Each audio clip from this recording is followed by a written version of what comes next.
de poder absorberse más, de almacenarse, de liberarse cuando algún estamento de la economía, médula ósea, por ejemplo, lo vaya a requerir. De una proteína conocida como hepcidina.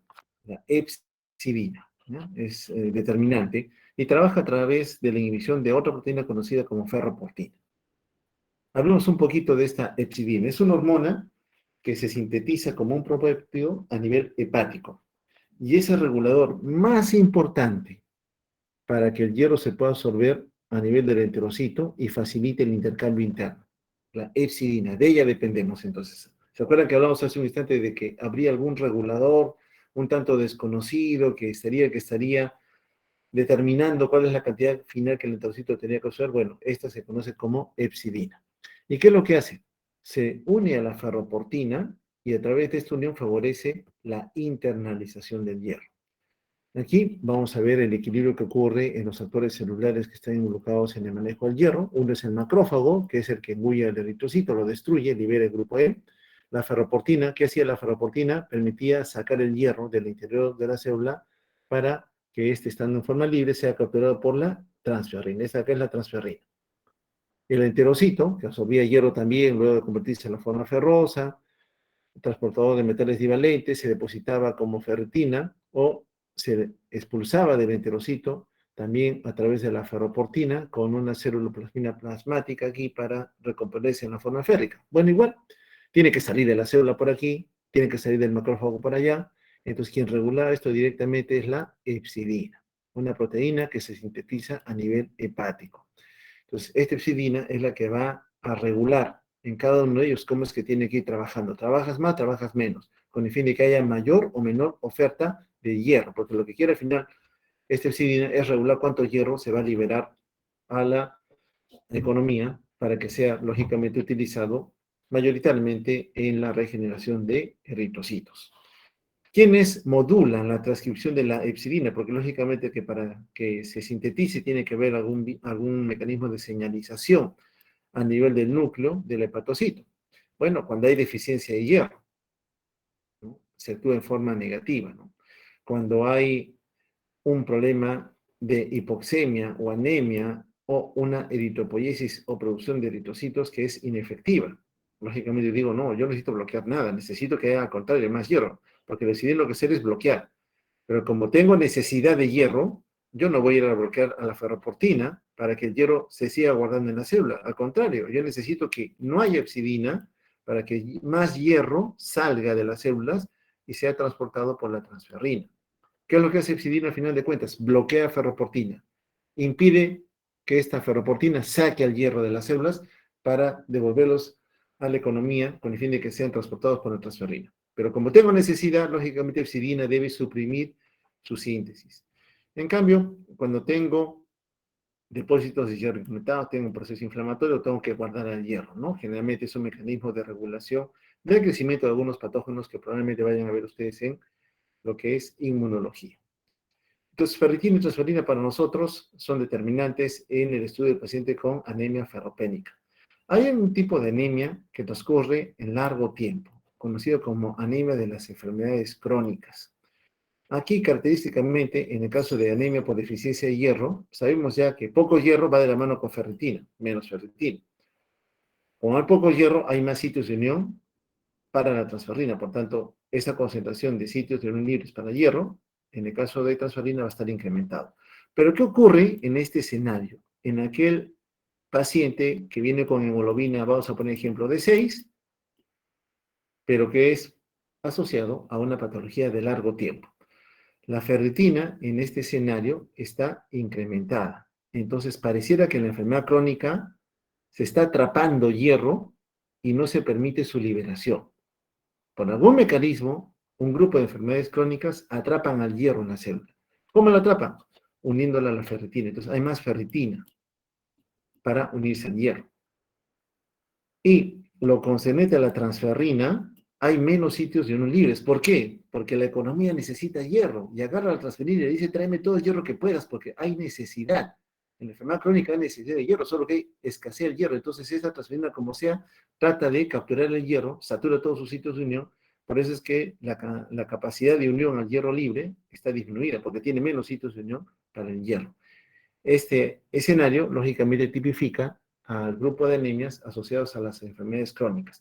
¿Cuáles son esas enfermedades crónicas a las cuales hago referencia? Paciente oncológico, paciente con enfermedad inflamatoria, muchas autoinmunes, de la esfera mucho de la reumatología, van asociados justamente a este desorden, ¿no?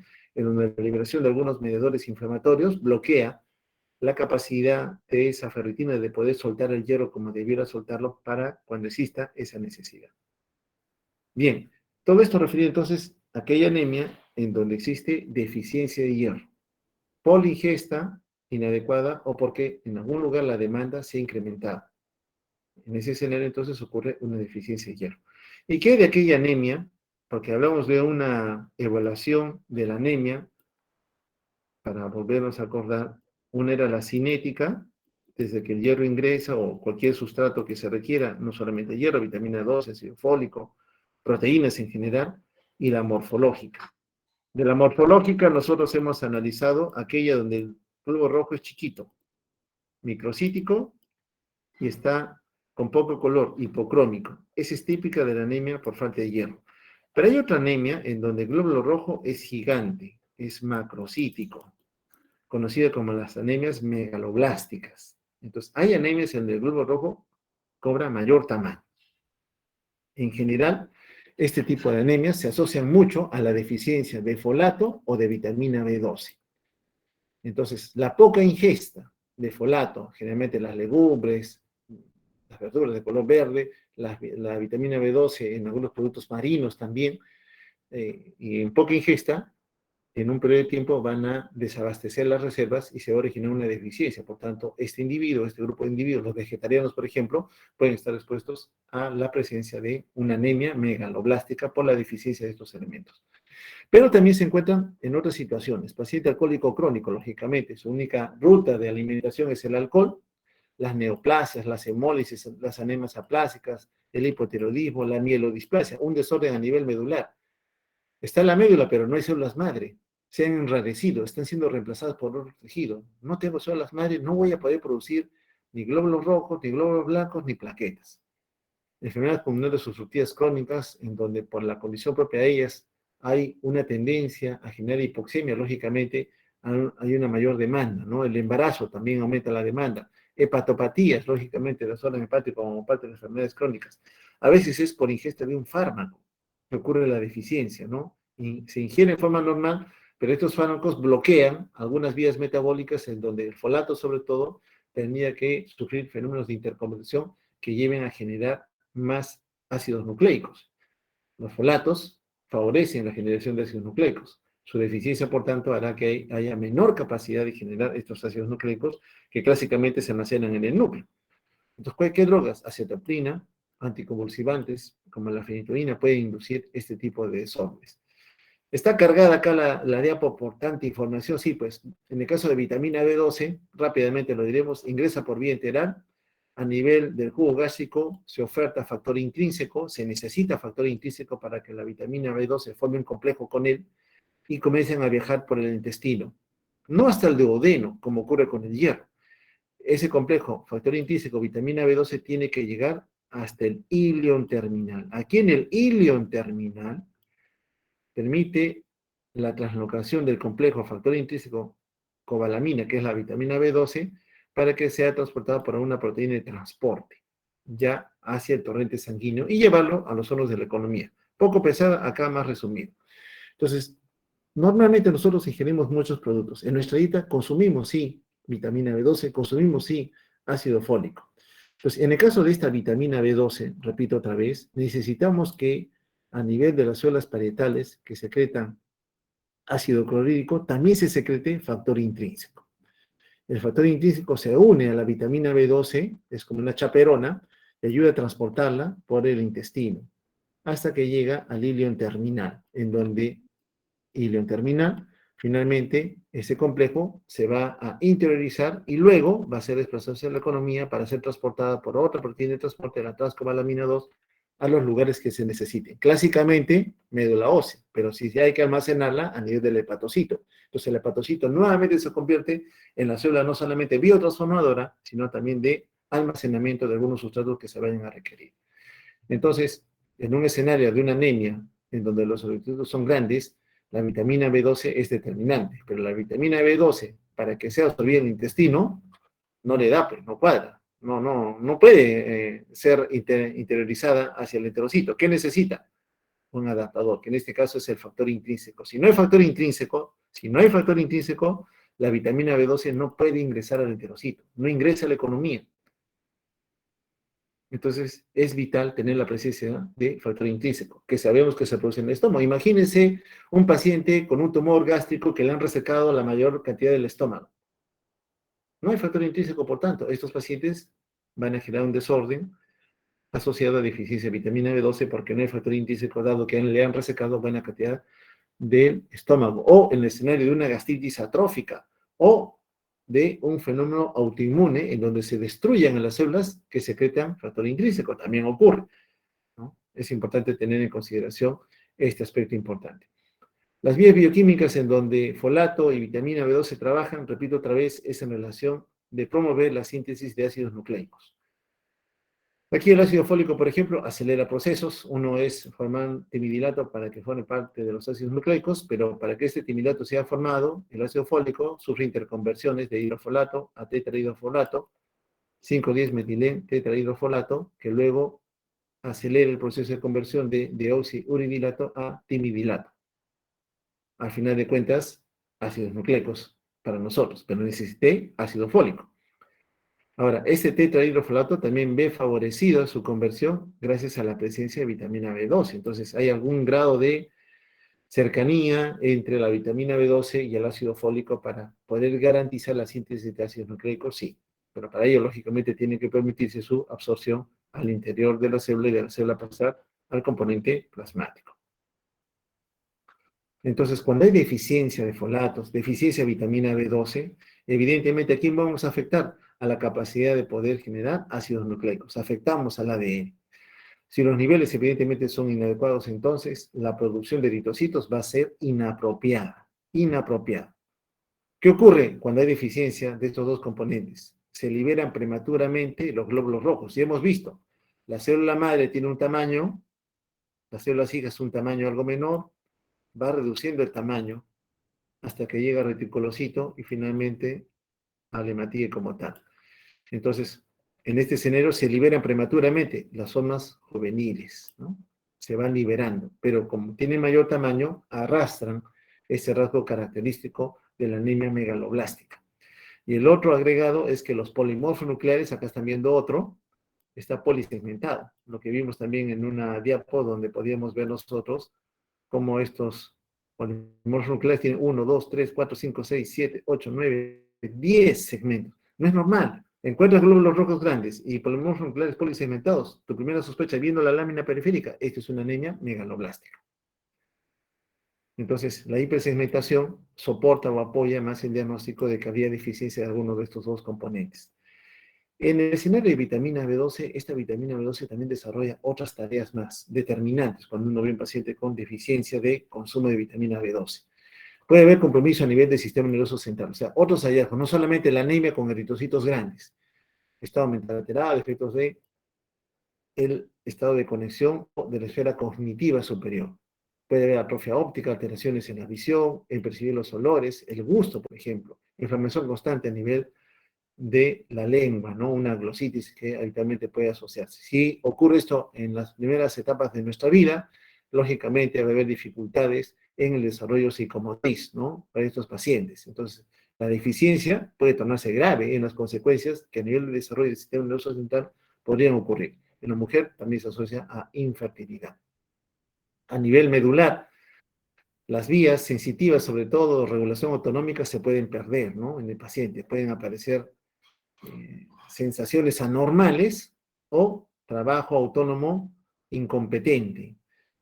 Defeco cuando no debo fecar, orino cuando no lo debo hacer. No soy capaz de poder regular la capacidad de poder retener orina o de no defecar como habitualmente sucedía con nosotros, ¿no? Eso por compromiso a nivel medular. Pero eso lo van a ver más adelante. Solo un ejemplo, que la deficiencia de vitamina B12 no solo se concentra en afectar la producción de masa eritrocitaria, sino que también tiene otras manifestaciones sistémicas. Bueno, acá lo más característico a nivel de sangre, en la lámina periférica, repito, es un neutrófilo hipersegmentado, muy característico de la anemia megaloblástica. Entonces, ¿cuáles son las causas de deficiencia de folato de vitamina B12? En primer lugar, la ingesta inadecuada. Ingiere poco. No solamente el alcohólico, no solamente el desnutrido. Puede ser también que se trate de un paciente anciano sin piezas dentarias. Entonces, ¿cómo le vamos a garantizar a ese paciente que consuma lo que requiere si no tiene las piezas dentarias para iniciar la masticación y puede favorecer que esos micronutrientes, esos oligoelementos, puedan ser adecuadamente absorbidos? Afectamos netamente la capacidad de absorber materia prima para sintetizar masa eritrocitaria. Demanda incrementada, igual como en la anemia por deficiencia de hierro en el embarazo, en las neoplasias. ¿Por qué? Porque las células se están multiplicando a gran velocidad y necesitan sustratos. ¿Qué? ¿Para qué? Tienen núcleo también esas células neoplásicas. Por tanto, te piden que tengan vitamina B12, ácido fólico, porque necesitan también sintetizar sus ácidos nucleicos. Entonces, ellas se roban todo lo que es vitamina B12, ácido fólico, y deprivan a las células sanas, entre comillas, de estos sustratos altamente requeridos. Problemas en la absorción. Bueno, ingieres bien, comes bien, pero un problema en la absorción, sobre todo hilio terminal, determina que no es solo lo que se requiere. Por ejemplo, que a veces una cirugía intestinal le resecaron todo el hilo terminal. Está resaltando la superficie que estaba atareada en absorber vitamina B12. Ahora ya no la tiene. Ese paciente ya sabes que vas a tener que darle terapia de restitución por vía parenteral, porque por vía enteral ya no hay ningún sustrato celular que pueda garantizar la absorción de la vitamina B12. Cualquier deficiencia de factor intrínseco, ya lo hemos visto, deficiencia de factor intrínseco a nivel de la mucosa gástrica, células parietales, no se secreta factor intrínseco, no tengo cómo absorber vitamina B12. Así le ingieres en cantidades adecuadas. No tienes factor intrínseco, no vas a poder entrar al enterocito. Esto es típico de la, tipificado como anemia perniciosa, ¿no? Un desorden autoinmune donde se destruyen las células parietales, no hay factor intrínseco, entonces no hay forma de que la vitamina B12, repito, a nivel de línea terminal se pueda absorber. Otras drogas que causan una deficiencia porque alteran la conversión del folato es el metotrexate, utilizado en reumatología muchas veces, en enfermedades autoinmunes, artritis reumatoide, por ejemplo, para limitar la respuesta inflamatoria, ahí nos pueden ser ciertamente útiles.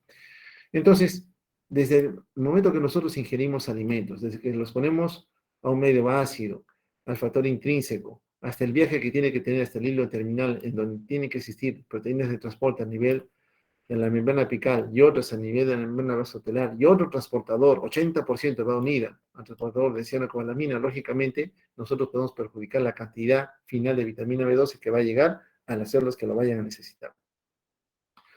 Aquí está lo concerniente a la mucosa gástrica, cómo llegan células inflamatorias, porque se han activado por un desorden autoinmune anormal, eso no debe ocurrir, y buscan justamente a las células parietales, aquellas que secretan factor intrínseco, y las destruyen. En la anemia perniciosa hay destrucción de las células de la mucosa, pero específicamente de las células parietales. Entonces va a ocurrir una atrofia de la mucosa gástrica. Acá no solamente va a ser el factor intrínseco determinante para absorber vitamina B12, sino también el ácido clorhídrico, que a la larga va a afectar a quién? Al hierro. Entonces podemos encontrar también afecciones que tienen de uno y de otro componente. ¿Cómo puedo yo, cuando tengo la idea de que es una anemia megaloblástica por deficiencia de vitamina B12, que la causa estaría asociada a la poca ingesta de vitamina B12, o que quizás sea el factor intrínseco, o que de repente es el hilo terminal, aquel que se aboca a su absorción? Hay una prueba, conocida como el test de Schilling, que tiene un principio para poder definir la causa de por qué este individuo no tiene reservas suficientes de vitamina B12 y favorece la aparición de la anemia megaloblástica. ¿En qué consiste el test de Schilling? Bueno, el paciente va a ingerir vitamina B12 radiactiva. Entonces, él tiene que ingerir una vitamina B12 que está marcada. Y a la par, se le inyecta también vitamina B12, la normal, digamos, la que no es radiactiva. Bueno, esta que es normal, inmediatamente ingresa, va a buscar sus células diana con las cuales interactúa. Esa es su tarea. Ya ingresó por vía intramuscular. Esta de acá, la reactiva que ingresa por vía enteral, se une al factor intrínseco, si es que hay. Si es que hay, llegará al hilo terminal y ahí se va a tener que absorber para buscar llegar al torrente sanguíneo. Ese es su objetivo. El que ingresa por vía enteral, factor intrínseco, hilo terminal, se absorbe torrente sanguíneo. Pero cuando llega al torrente sanguíneo, encuentra un problema. Las células diana están ocupadas por la vitamina 12, esta de acá, no radiactiva. Ya están ocupadas. Entonces, ¿qué hace la vitamina B12 marcada? Porque la radiactiva es la que no tiene cómo interactuar con las células. Se elimina por la orina. Eso es lo que va a suceder. Se va a eliminar por la orina. Aquí está el test de Schilling. Entonces, al paciente se le inyecta una dosis de vitamina B12 no radiactiva, disculpen por este defecto aquí, no radiactivo, y a la par ingiere también vitamina B12 radiactiva. Esta es radiactiva. Ingresa, llega al estómago, se une al factor intrínseco, bajan hasta el hilo terminal, y en el hilo terminal, vitamina B12 y factor intrínseco ingresan a la circulación sistémica. Pero como encuentra que la otra vitamina B12, la previa, ya ingresó, no tiene cómo interactuar con sus células llenas, se elimina por la orina. En la orina encuentro vitamina B12 radiactiva. Entonces, a mí simplemente me dice, esa es la respuesta normal. Así debería ocurrir. Es lo normal. Bien. ¿Qué es lo anormal entonces si esto es lo que normalmente ocurre? Bueno, le inyecto otra dosis de carga, vitamina B12 no radiactiva, ingresa a torrente sanguíneo, busca su célula llena, y ahora le voy a inyectar vitamina B12 radiactiva marcada con factor intrínseco, que en este caso está ausente. No hay factor intrínseco. Miren, no hay factor intrínseco. Le estoy brindando por vía enteral vitamina B12 radiactiva. Llega al estómago, pero no hay factor intrínseco. Entonces, ¿qué sucede con esta vitamina B12? No se absorbe. ¿Y cómo sé que no se absorbe? Porque voy a buscar en la orina la presencia de esta vitamina B12. Si se hubiera absorbido esta vitamina B12 marcada, habría aparecido en la orina, pero no aparece. ¿Qué significa para mí? Le he dado, pero no llegó a la sangre. No se elimina por la orina. Indirectamente nos dice que no hay factor intrínseco. O que sí hay factor intrínseco, pero a nivel del hilo terminal, algo no permite la absorción. ¿Ya? Esa es la otra condición que puede estar ocurriendo. Espero que se entienda.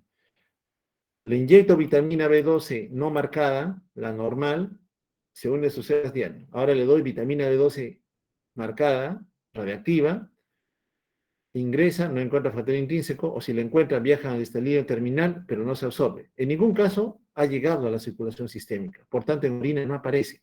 Entonces, cuando yo tengo esta prueba, la orina está limpia, no tiene vitamina B12 radiactiva, usted inmediatamente dice, o es porque no hay factor intrínseco, uno, o es porque no se está absorbiendo el factor intrínseco y la vitamina B12.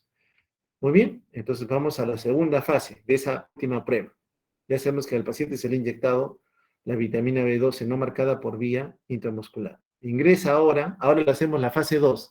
Le vamos a dar vitamina B12 más factor intrínseco. Antes se lo estábamos dando sola. Llega al hilo terminal, y si es que el hilo terminal permite su absorción, lo voy a encontrar en orina. Entonces, recuerden que el paciente previamente no tenía nada en orina. Ahora le voy a dar factor intrínseco. Si encuentro la vitamina B12 en la orina, significa que este paciente tiene deficiencia de factor intrínseco, porque tiene una mucosa absortiva hilo-terminal adecuada.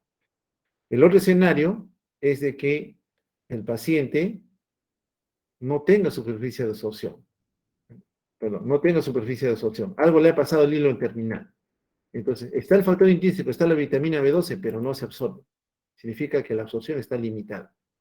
Entonces, esta segunda fase del test de Schilling me permite identificar si habría deficiencia o habría alguna limitación en la absorción. Espero que haya sido algo claro.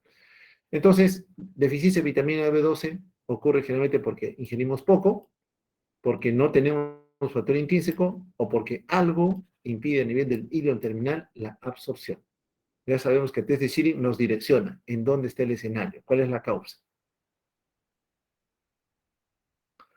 Un grupo de anemias especiales es aquella que ya, me estoy saliendo de la anemia ferropénica, estoy hablando de aquella anemia, vamos a reorientarnos, esta es nuestra médula ósea,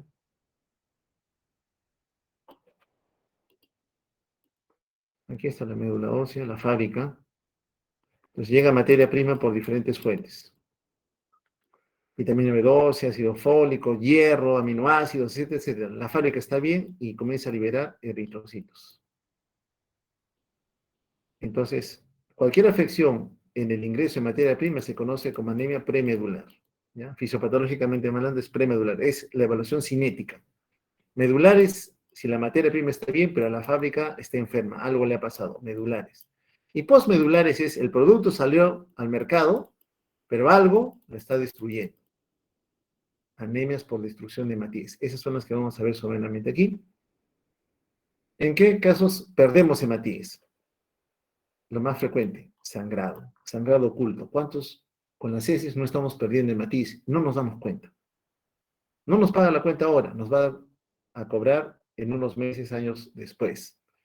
Ya vamos a estar más pálidos, cansados, agotados, desganados para hacer las cosas. Ya llegó a un nivel crítico, donde ya se hizo más sintomática la anemia de largo tiempo, anemia crónica. Y la otra, menos frecuente, es por hemólisis, por destrucción, destrucción. Ahora bien, la destrucción puede ser por factores externos a la hematía. El hematía no es el culpable, es el medio que lo rodea el que lo está atacando. Algo en el plasma lo está atacando. O que sea el eritrocito, él ya está defectuoso, tiene alguna normalidad y producto de esa normalidad también se está destruyendo.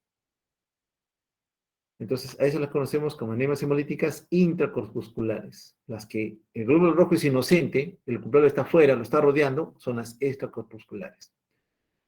Lógico que en estas, vamos a ver en estas intracorpusculares problemas en la membrana, problemas en el tipo de hemoglobina que tiene o en las enzimas metabólicas que mantienen todavía el eritrocito vivo. Recuerda que el hematíe no tiene mitocondrias, no tiene núcleo, pero sí tiene sistemas enzimáticos para vías metabólicas que le permiten todavía subsistir por algún tiempo aún.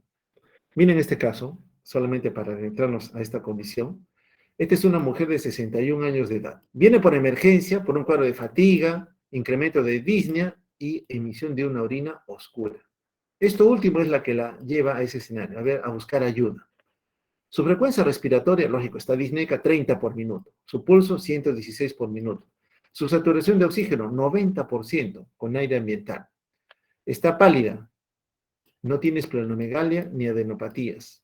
Buscar un vaso crecido, a veces cuando el vaso está muy aumentado de tamaño, también destruye glóbulos rojos. Por eso acá hacen la referencia que el vaso no está crecido, no está agrandado. Y su hemoglobina, miren en cuánto está, 5.4, un valor bastante bajo para una persona de edad.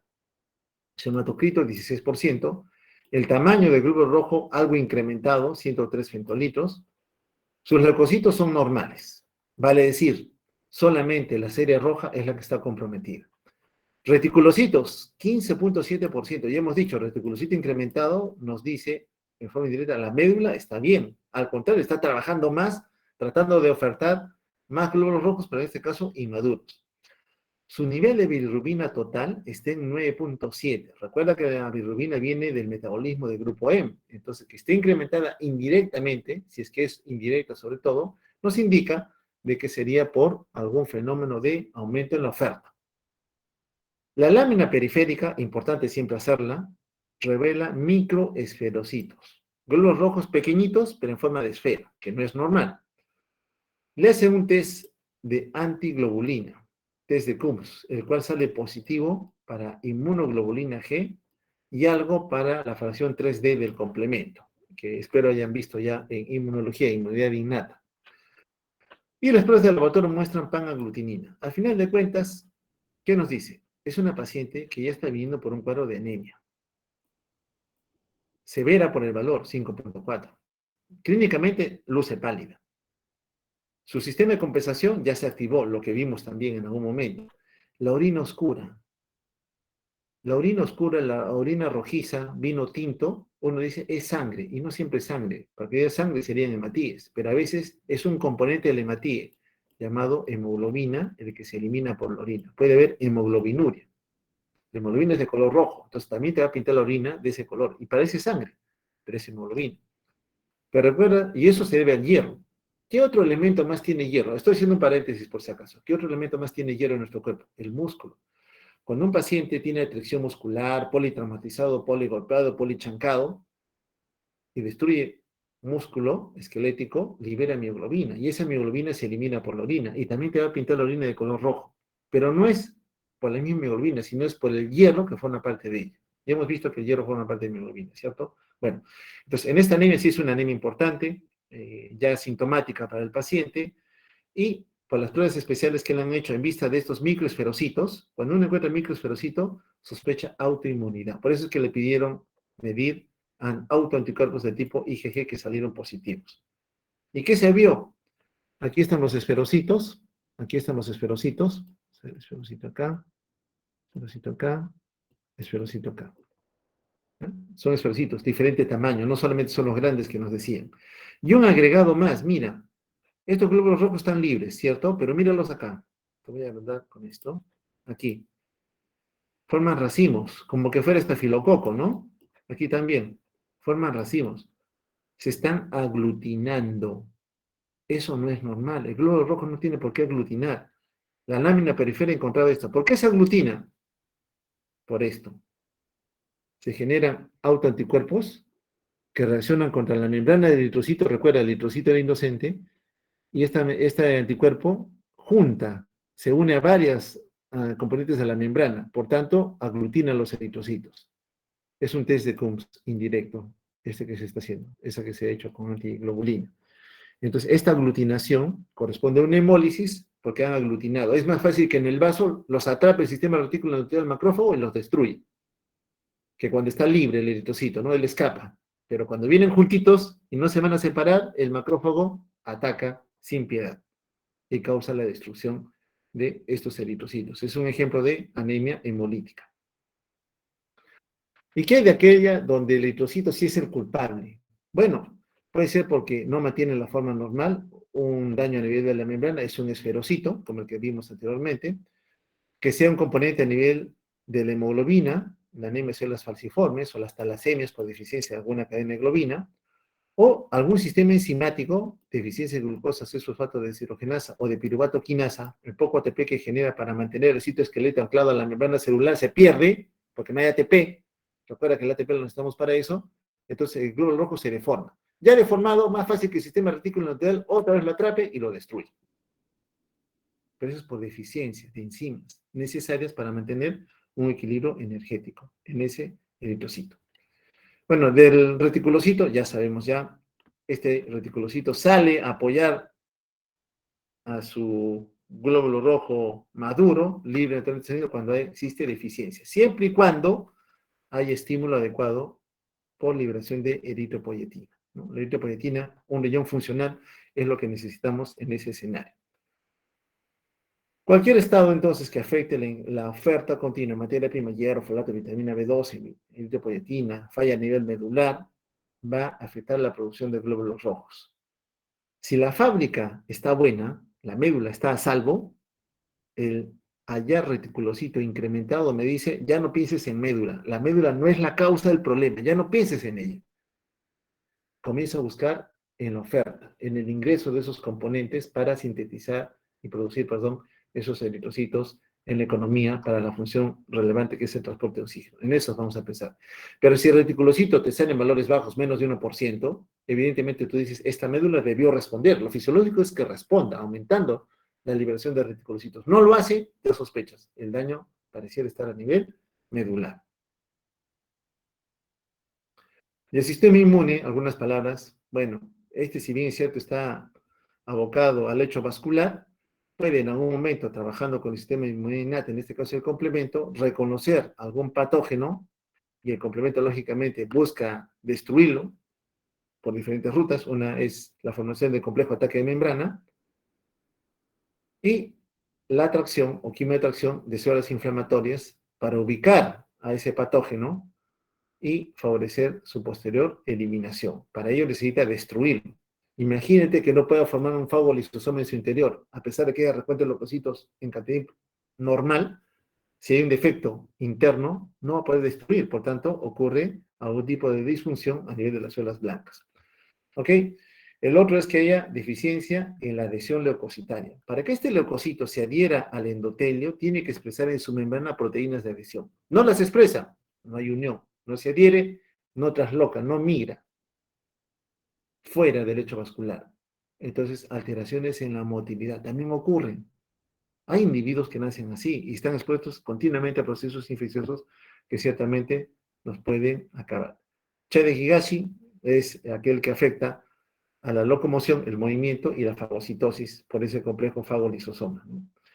Enfermedades crónicas que detienen o deprimen la activación de estos leucocitos, enfermedades granulomatosas, deficiencias de mieloperoxidasa, que también lo han visto probablemente en inmuno, una de las enzimas que se utilizan para poder destruir no solo tejido conectivo, sino algunos patógenos que pueden haber ingresado a la economía. Bueno, con esto termino y les pido las disculpas por la interrupción que tuvimos hace un instante. No sé si parte de ustedes